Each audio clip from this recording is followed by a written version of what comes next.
TikTok has very much become a way for the young generation to express ourselves in every way. You can be yourself. You're at home, you're filming, and there's always going to be like millions of people watching you. I like this one, we look and see. You never know when you could blow up. I think every young kid's dream is to be successful online. The Chinese social media platform TikTok has changed the internet. It's become the most popular app in the world. There's fishing videos, there's cooking, comedic skits, singing, dancing, literally everything you could think of, TikTok have. It's not an app on their phone anymore. It's their livelihood. It's how they communicate with their friends. It's how they see the world. That's a part that I don't think everybody has adjusted to yet. We're really at risk of having generations of young people that have formed identities in response to something that a technology platform prescribes to be the new normal. Behind the shiny dance videos, the platform is leading people down dangerous paths. I'd like to think that I wouldn't have struggled with an eating disorder if I hadn't downloaded TikTok. My claim with TikTok is that they are harvesting huge amounts of data illegally without the consent of children or their parents. If you just look at TikTok in isolation, it seems innocuous, but it really takes place in this much larger context of data collection, artificial intelligence, and a real effort by the Chinese to consolidate influence in the region and across the globe. Tonight on Four Corners, TikTok. In a joint investigation with Hack on Triple J, we're going down the rabbit hole to reveal the dark side of the app, how the platform censors political content and harvests children's data, and how the app's powerful algorithm exposes people to misinformation and dangerous content.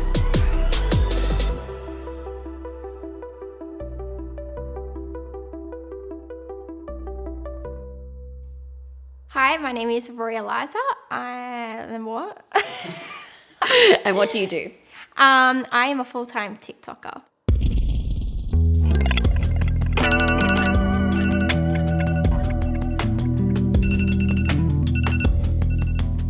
So in the morning, I'll wake up maybe 8 o'clock, 9 o'clock. I'll check my phone, check if my videos have done well, or, you know, how my followers are reacting to the content that I've just posted.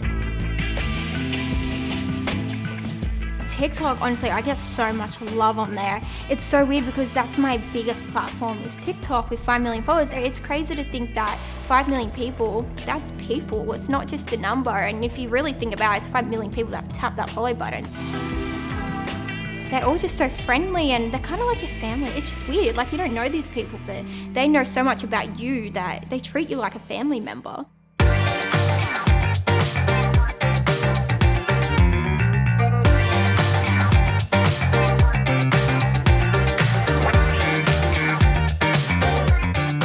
On that note, welcome to the new Rory Eliza. Rory Eliza is one of millions of young Australians recording virtually every moment of their lives to get famous on TikTok. Get ready with me for a date. Yo, I chose an outfit, let's go. Transition, yeah! So I think every young kid's dream is to, you know, be successful online. So I think there's definitely a group where they all want to be influencers because it's kind of like the in thing now. And I think that's because of TikTok. TikTok has been downloaded more than 3 billion times around the world. It's become a cultural phenomenon. You know, I'm 21 and just learned how to do my own laundry. Some tomatoes and some cheese. Dude, no. You gotta go like, oh, okay.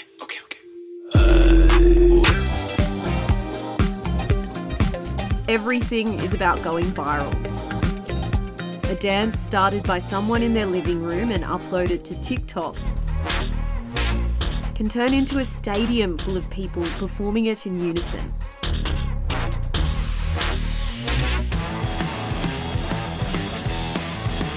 I like how creative you can be on it. Like, it's just so fun to go on that app and just express your real self.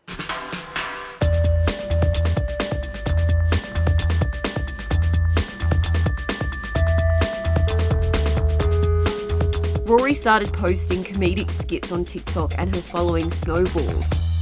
No No worries, I'll scan that one right through for you right now. This was her first viral video. It got nearly 14 million views. How about some Peking duck? Oh yeah, but we actually don't have the Peking duck, but we've got the sneaking goose. What an odd name. It is pretty normal for a book. In 2019, Rory decided to leave school to become a full-time TikToker.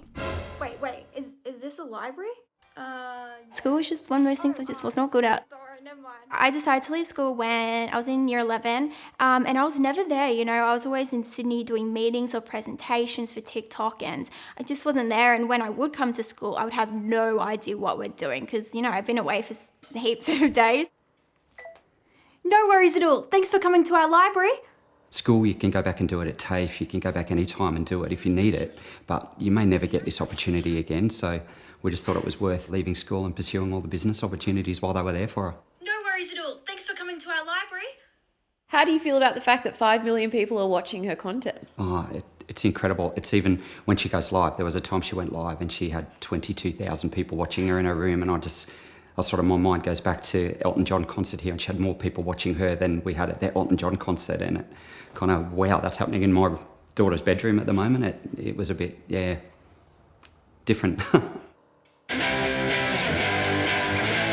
Hey, baby! Big fashion and cosmetic brands started noticing Rory's success on TikTok and wanted to tap into a growing audience. You're so powerful, powerful! Companies sponsor influencers like Rory, and businesses pay TikTok to advertise on the platform. This is central to the app's lucrative business model. In this work industry, being an influencer, you have to present yourself as a brand.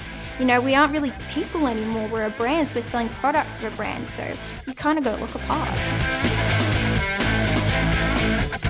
The money involved, it's enough to live off, so it's a pretty fair amount. I'm about in the medium to high range of incomes in Australia, so yeah, pretty decent. It's hard not to even be jealous sometimes, because you look at our life and, you know, we get up and we go to work and we come home, and she can earn money that can take us days to earn in minutes. I found myself driving and just crying, having like a total breakdown, and I found myself having some really quite nasty thoughts. Rory shares her life with 5 million people, even her lowest moments. Why am I meant to be on this earth? Like, why does no one like me? Why do I have no friends? But most days she feels very alone. That's an odd name. Being away from people is definitely lonely, you know. I film 4 videos a day. That's a good 3 hours out of my day, and then I've got another 8 hours, and I'm like, what the heck am I going to do for the rest of the day? Like, I can't ring up my friends like, yeah, I want to hang out, because they're at work. So it definitely gets lonely at times, and you know, sometimes if you're reading the hate comments and the stress load, it can be so much for your body, and you're just overwhelmed and you're lonely, so that can also creep into depression. Catherine hasn't had a question. I'm happy to return to you, but let's just keep it civil. Andrew? Catherine. With people stuck at home during lockdown, desperate for entertainment, TikTok became the world's most downloaded app in 2020. And it's continued to hold that title this year. TikTok in Australia has seen the same kind of bump in 2020 as elsewhere in the world. In October of 2020, there were an estimated 2.5 million users on TikTok, which was about a 50% growth from earlier on in the year.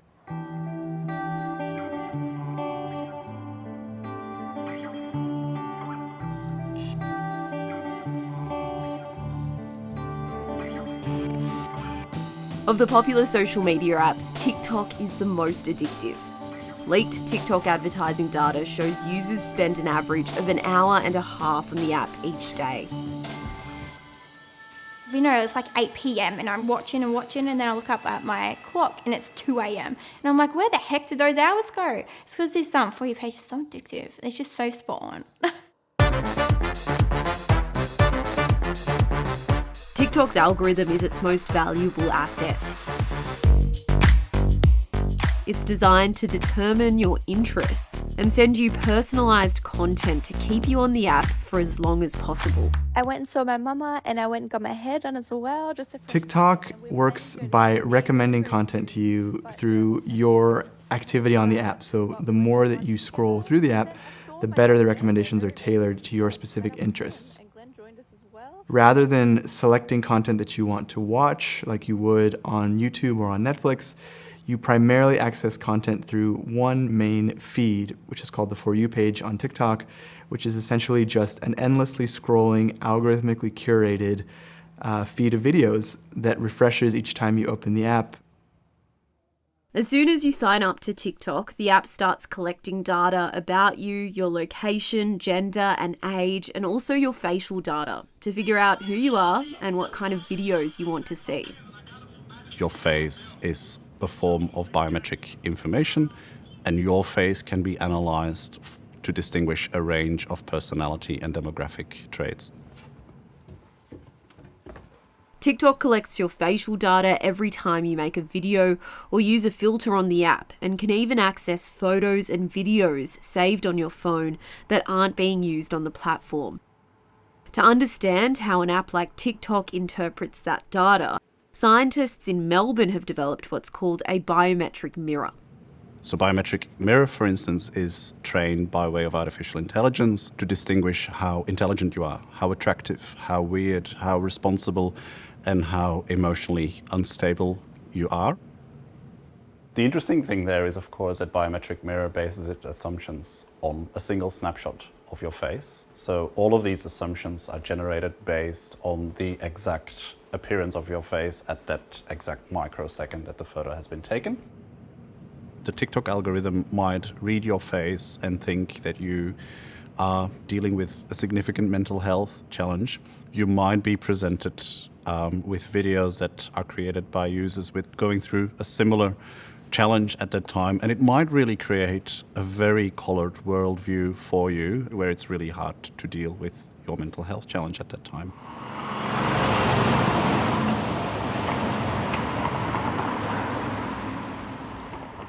Lauren Hemmings is studying to be a midwife. She used to spend her uni breaks scrolling through TikTok. I think it was quarantine boredom that kind of motivated me to download it. It was quite an innocent hope of just getting a good laugh, really, you know, like getting funny videos and seeing what was on it. I never had the intention of making TikToks or sharing them. It was more just kind of from the viewpoint of, the viewer. Lauren started following a popular fitness influencer on the app. There's one woman who had like quite a similar body type to me, and she'd expressed that she was unhappy with that body type, and she had started tracking calories over quarantine. She had lost a really significant amount of weight. The algorithm then flooded her feed with content promoting unhealthy weight loss. I was no longer seeing funny dance videos or anything. It was just like this complete focus on that like fitness and healthy lifestyle goal. TikTok pushed Lauren toward the popular trend of meticulously tracking how many calories you eat in a day. Something researchers warn promotes disordered eating. The hashtag #WhatIEatInADay has more than 7 billion views on TikTok. It turned into like this obsession, and I felt that I could not eat anything without knowing how many calories it contained and without meeting, my target number of calories throughout the day. There was a few months where I didn't put anything into my mouth that I had not weighed. I've found a lot of young girls. 4 months after downloading TikTok, Lauren admitted to her friends and family she had an eating disorder.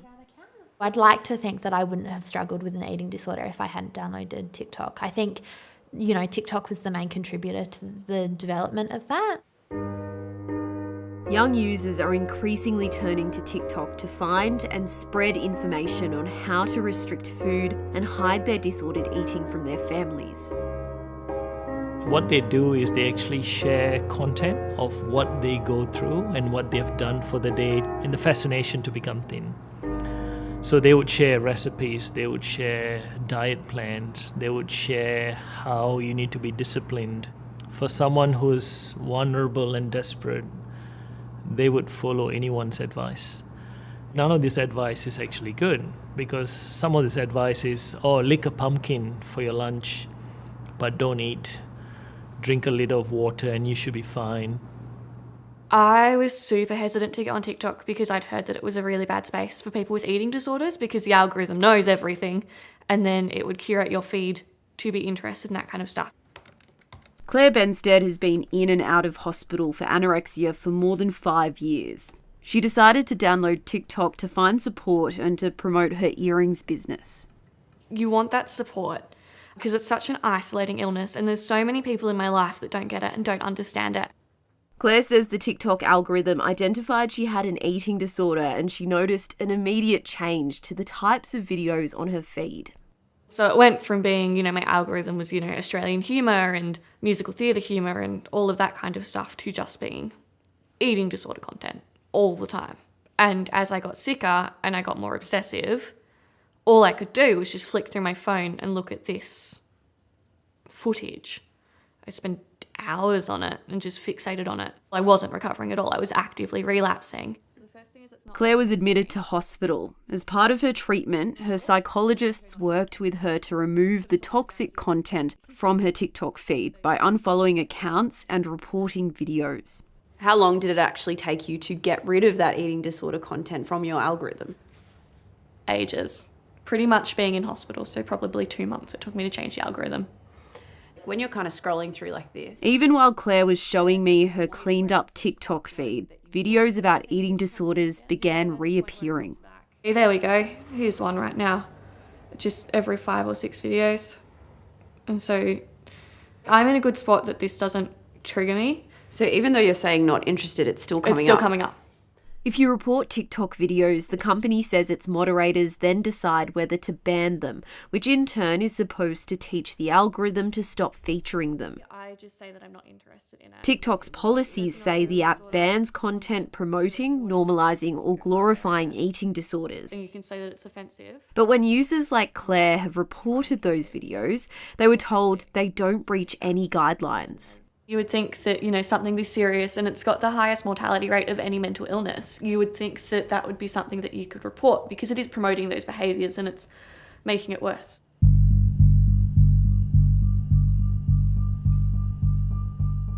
TikTok also says it bans pro-eating disorder hashtags, so users can't search for those videos.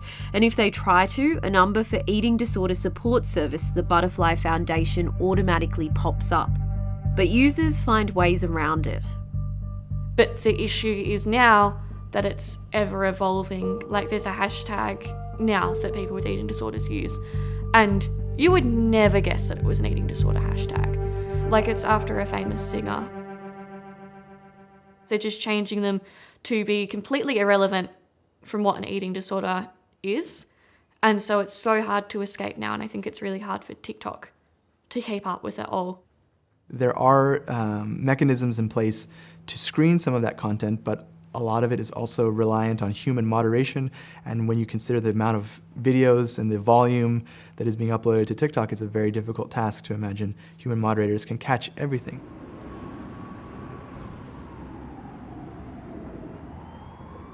Last year, TikTok established a council of outside experts to advise the company about content moderation. David Polgar is one of them. As we know, with great power comes great responsibility. There's a lot of power in TikTok's algorithm. Therefore, you have to constantly be aware of how it's impacting other individuals in other communities.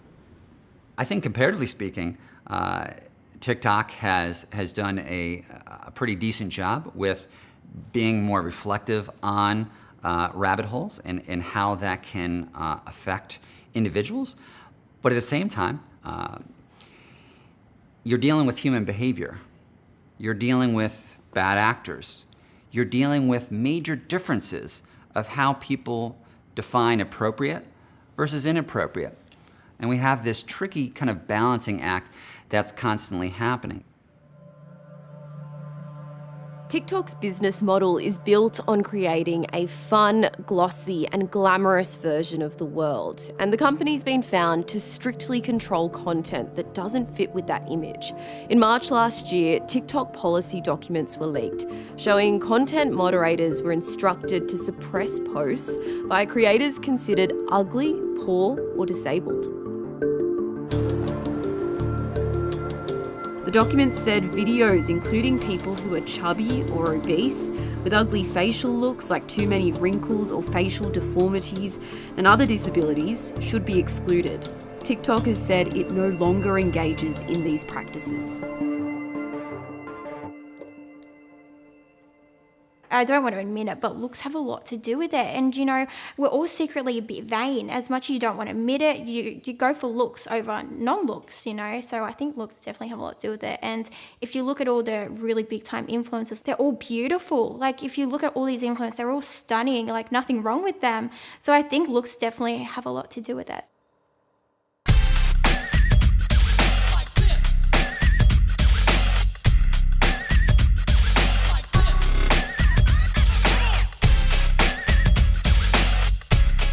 Much of TikTok's popularity is driven by dance trends choreographed by black creators and then copied by white influencers.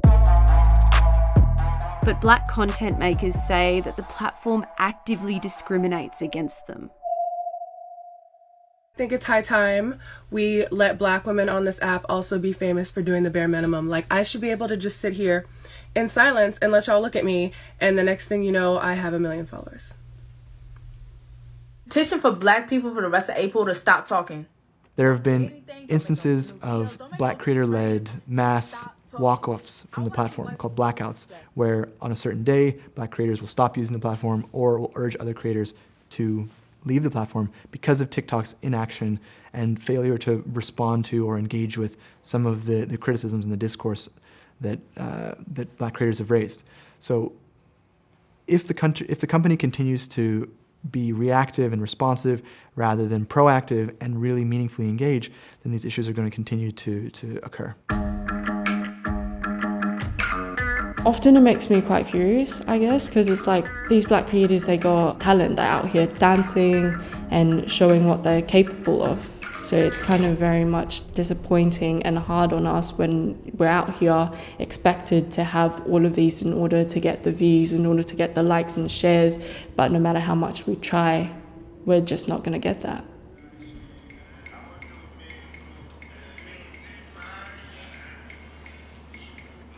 Eunice Wani is an 18-year-old TikTok creator from Perth. I like this one. I feel like the more I go viral, the more I can basically show the younger generation and show more coloured girls, I guess, or people out there, like, I'm okay with my own skin. I love myself the way I am. I don't care what social media says about me, what people on the other side of the screen says about me. You can be yourself at the end of the day. Let me quickly address this. As her following grew, so did the hateful comments, and she decided to confront the issue on the app. So a majority of you guys still feel the need to comment about my skin colour and about how dark I am and about how black I am. Well, guess what? I'm black and I'm so proud. Eunice says often her videos are hidden or muted from the TikTok feed, meaning few people see them, a practice known as shadow banning. Are you pressed? Are you mad? Are you upset? Are you sad?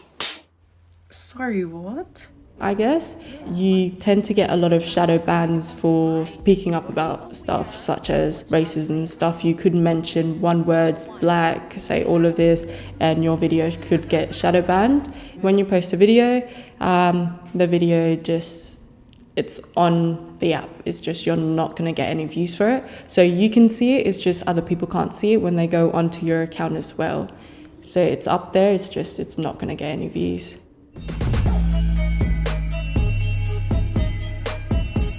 Last year, TikTok creators noticed the algorithm was suppressing posts with the hashtag Black Lives Matter or George Floyd. So word on the street is that TikTok has banned the Black Lives Matter hashtag.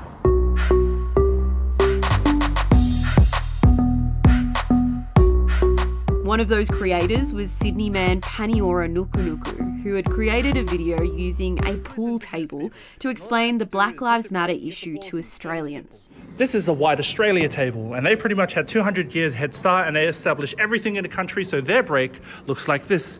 Bro, can you get home ownership in and business? Beautiful. That was spicy. That blew up bigger than I thought it would. I just need to put this here. Wait, what the? Don't worry, it's trauma, injustice, and discrimination, but I said sorry, so it should be fine. Just go for it, bro.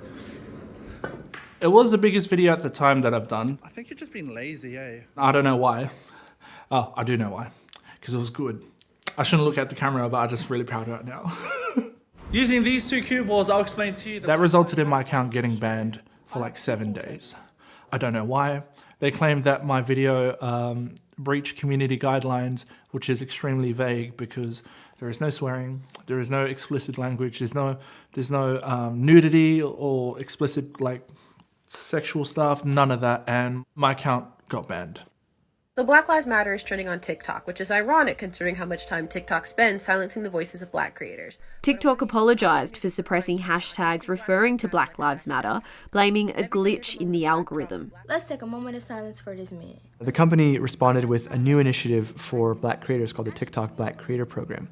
I've spoken to creators who had been approached for that program who felt that it was lip service. It wasn't really a well-meaning effort to engage with Black voices and engage with discourse that is important to Black communities.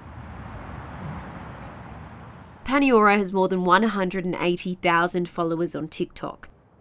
He often posts about living with a disability. So growing up with a fake leg, I always got in trouble every time I parked in my disabled spot. The first video I did was me going up to a pool and telling my friend to record me dip my fake leg in the water to test the water out. It was a really dumb idea, but for some reason people loved it, and in the space of 8 hours it hit about 780,000 views. If you have this many followers and that many likes, it's because you're pretty. If you have this many followers and the same amount of likes, you're just funny.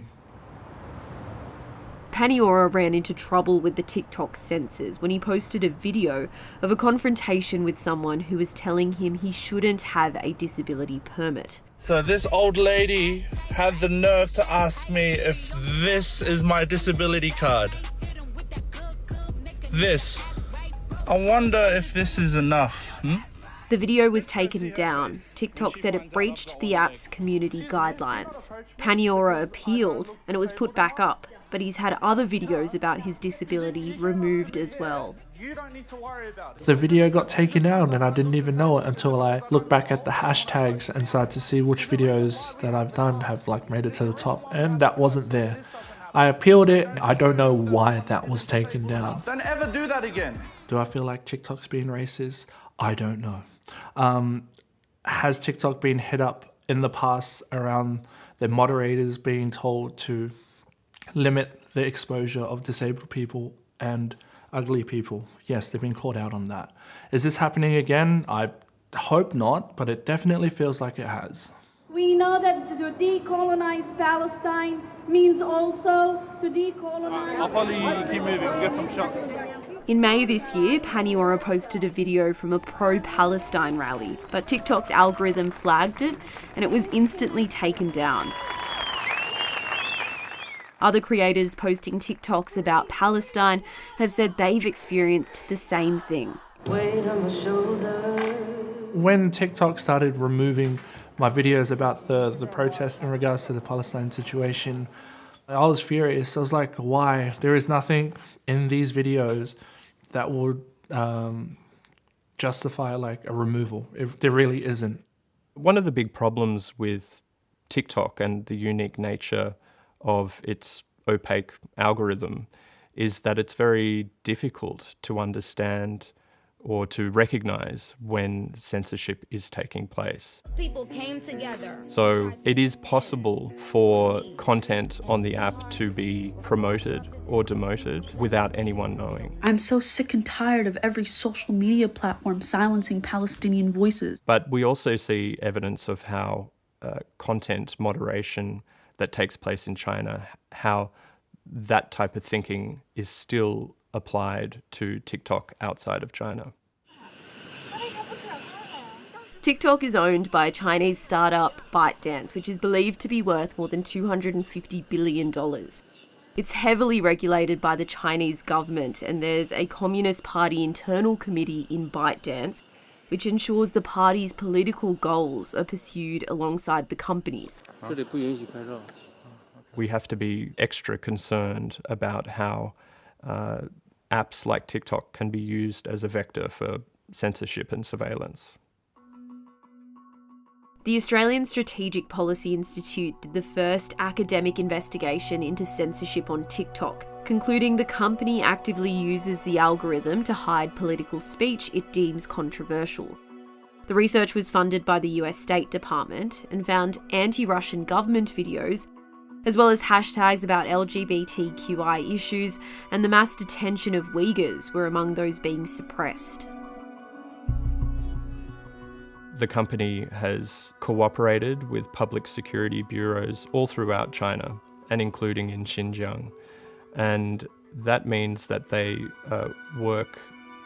they coordinate with government agencies to ensure that the information space in China is pumped full of this propaganda that shows a very rosy picture of what's happening in Xinjiang. In 2018, then CEO of ByteDance was forced to publicly apologise, saying one of the company's platforms had gone against China's core socialist values. We have a very clear public statement from the founder of ByteDance that this is something that he's committed to doing and to ensuring that the company continues to push this type of propaganda, certainly inside of China. Whether that is then extended out to the rest of the world via apps like TikTok is another question, and it's something worth watching. In a statement, TikTok said it does not moderate or remove content based on political sensitivities and has never removed content at the request of the Chinese government. It also said it embraces diversity and denied it discriminates against any creator or community on our platform. We've known for a better part of a decade, both here in the US and in Australia, about the concerns raised by the prevalence of Chinese telecommunications companies. And so then the next question became, well, what about all these apps that are of companies that are headquartered in China? They're collecting tremendous amounts of user data. They have access to the devices of individuals. Jamil Jaffer is founder of the National Security Institute in Washington and has advised the US government on cybersecurity. In China, it's all the central government, the Communist Party. There's no separation between the branches. And so when these apps have all that data, it's much easier for the Chinese government to simply obtain access to that data. My understanding is that about a quarter of the world's population is a member of TikTok, if I'm not mistaken. So that's obviously an enormous amount of data that's being generated, that's being handed over for free to that single social network that has pretty much full control over what it does to the data. It might analyze it to generate personalized content for you, but it might also use that data to offer technology products and services to other companies moving forward in the future.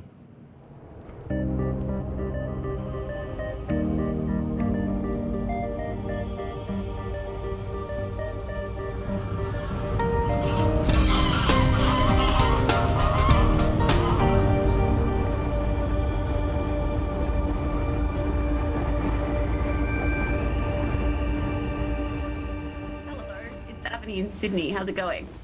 Hi. Anne Longfield is England's former Children's Commissioner. And interview, take one. She's representing millions of kids on TikTok in the UK and Europe in a class action against the company.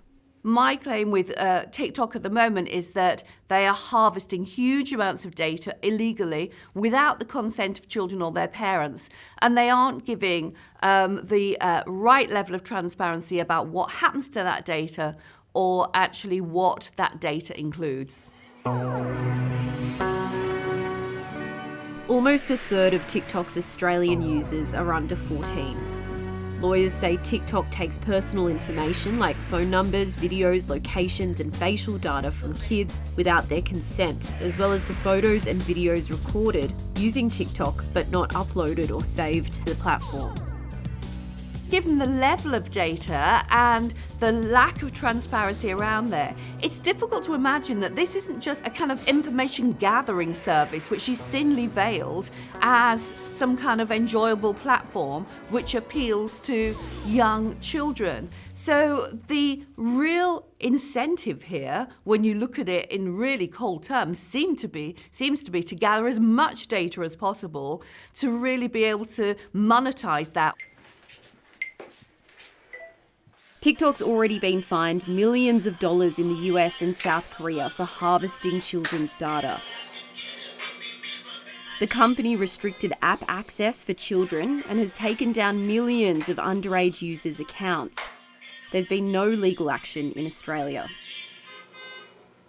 I think that governments do have a responsibility to intervene to ensure that children are protected in whatever kind of environment they're in. And you see those protections and measures in terms of the physical environment, in terms of their safety, in the communities they live in the environments they are.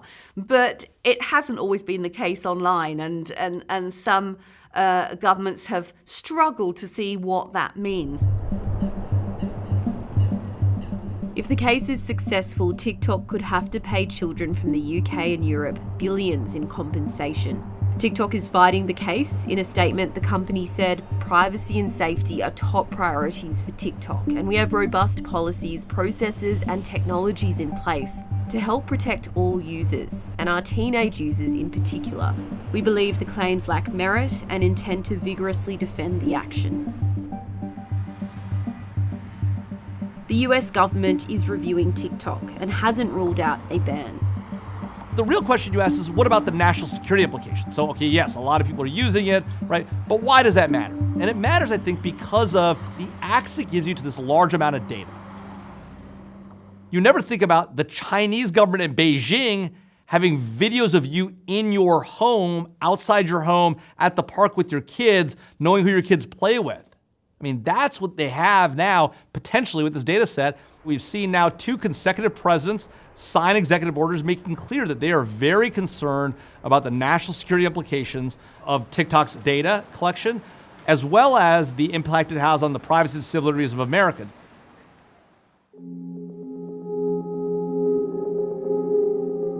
India has announced a ban on TikTok.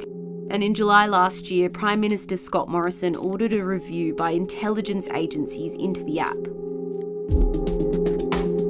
We are always very mindful of those risks, and we are always monitoring them very, very closely. And if we consider there is a need to take further action than we are taking now, then I can tell you we won't be shy about it. It's certainly a security concern that the data of Australian users is potentially going back to Beijing. TikTok maintained that this is not the case, and our analysis showed that there's certainly not a fire hose of content that's being sent back to Beijing. But that doesn't mean that that content can't be accessed from Beijing if that's required. TikTok maintains Australian users' data is held on servers in the US and Singapore, and that it has never provided data to the Chinese government. Staff in the Home Affairs and Defence departments have been told not to have TikTok on their phones because of security risks. But Scott Morrison said there wasn't enough evidence to ban TikTok in Australia. The scope of the investigation did seem to be quite limited, and that scope is not really enough to be able to tell the rest of Australia and regular Australian citizens whether it's a good idea for them to be using the app. There should definitely be another more rigorous and lengthy review into TikTok to fully understand the risks that TikTok presents. And so if you just look at TikTok in isolation and say, well, it's just this one app, and it's just kids doing dancing videos, it seems innocuous. But it really takes place in this much larger context of data collection, artificial intelligence, and a real effort by the Chinese to consolidate influence in the region and across the globe. In just 2 years, TikTok has cemented itself as the app of choice for millions of Australians. So you guys kept telling me to go on The Voice 2021, so I did. There are serious concerns that TikTok's fun and beautiful version of reality is distorting the way we see the world.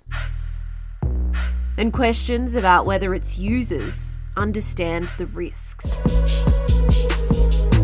We're really at risk of having generations of young people that haven't been able to form their own identity in natural ways, and instead have formed identities in response to something that a technology or a technology platform prescribes to be the normal or the new normal. Last time this lady came up to me and go, "You don't look disabled enough."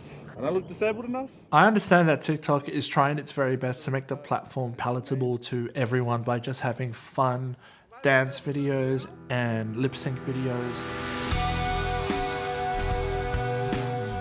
But I know that my content gives value to so many people who look like me, who live the same life like me, who are brown like me.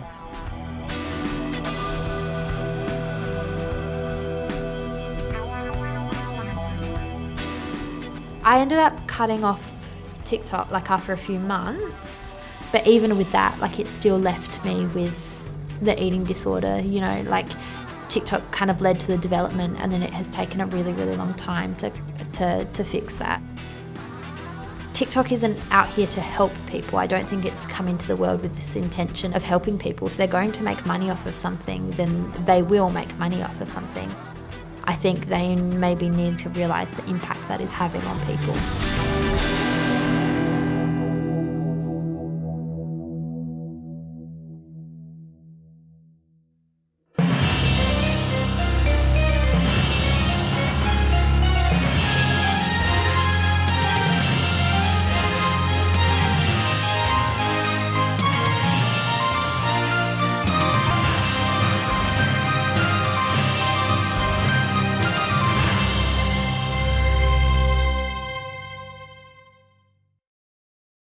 If the material covered in this story has raised any issues for you, you can contact the Butterfly Foundation on 1800 33 4673.